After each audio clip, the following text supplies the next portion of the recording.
saya akan menjelaskan fungsi dari sistem pencernaan.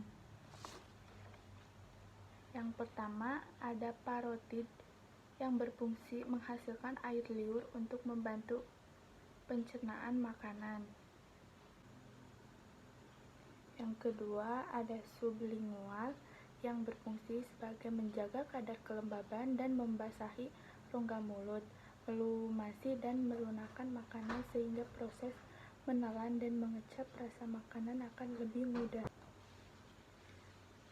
Selanjutnya ada submandibular. Fungsi utama dari kelenjar ini adalah menghasilkan air liur paling banyak, sekitar 70%. Air liur yang dihasilkan pada kelenjar mengandung protein yang menghambat pertumbuhan bakteri sehingga mencegah terjadinya infeksi. Lalu yang keempat ada faring yang berfungsi sebagai menyalurkan aliran udara dari hidung dan mulut ke trakea. Yang kelima ada trakea yang berfungsi menjadi penghubung dalam sistem pernapasan manusia, yakni membawa agar udara masuk ke paru-paru saat bernapas. Ketika udara masuk, trakea akan menghangatkan dan melembabkan udara sebelum akhirnya masuk ke paru-paru.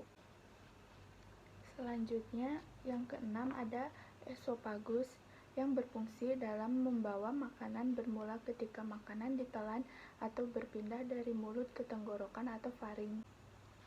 Selanjutnya, yang ketujuh ada stomach yang berfungsi menyimpan makanan yang masuk yang kita makan, memproses makanan dengan enzim dan asam agar makanan dapat disalurkan pada usus kecil. Selanjutnya yang ke-8 ada diafragma. Diafragma merupakan sekat yang membatasi perut dan dada. Dengan berkontraksi saat seseorang menarik napas, diafragma menciptakan efek vakum yang menarik udara ke paru-paru. Yang ke-9 ada spleen yang berfungsi menyaring sel darah merah yang rusak serta menjaga sistem imunitas tubuh.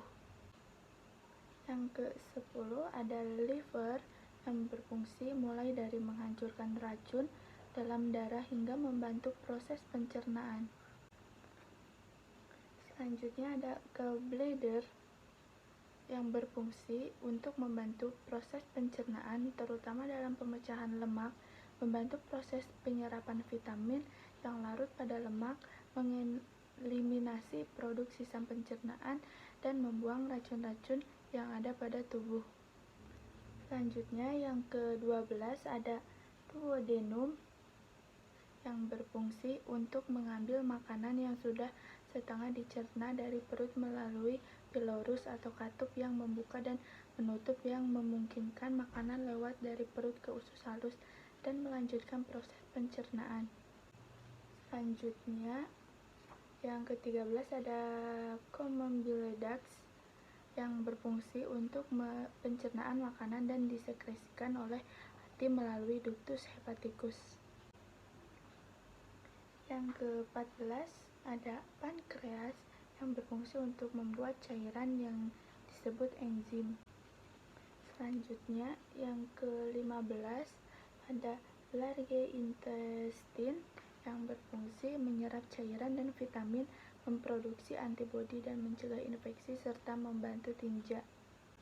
Selanjutnya ada small intestine yang berfungsi mencerna makanan lebih lanjut setelah meninggalkan perut dan menyerap nutrisi. Selanjutnya yang ke-17 ada ascending colon yang berfungsi menyerap air maupun nutrisi yang sebelumnya terlewatkan oleh usus halus.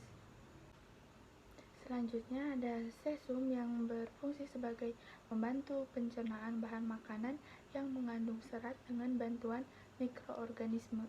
Lalu yang ke-19 appendix yang berfungsi untuk menyerap air dan garam yang masih tersisa setelah proses pencernaan di usus selesai. Yang ke-20 ada descending colon yang berarti usus besar yang menurun setelah makanan melewati kolon transversum, maka akan diteruskan ke kolon descendens yang letaknya di sisi perut sebelah kiri. Kolon ini bertugas menampung feses sementara sebelum diteruskan ke bagian rektum. Yang ke-21 ada sigmoid kolon. Bagian terakhir kolon sebelum sisa pencernaan masuk ke rektum terletak di bawah kolon descendens berbentuk seperti huruf S. Yang ke-22 ada rektum yang berfungsi menerima dan menyimpan limbah dari kolon hingga tiba saatnya dikeluarkan oleh tubuh melalui anus. Dan yang terakhir ada anus yang berfungsi sebagai jalan pembuangan sisa makanan yang tidak terpakai oleh tubuh dan gas-gas yang berbau disebut tinja.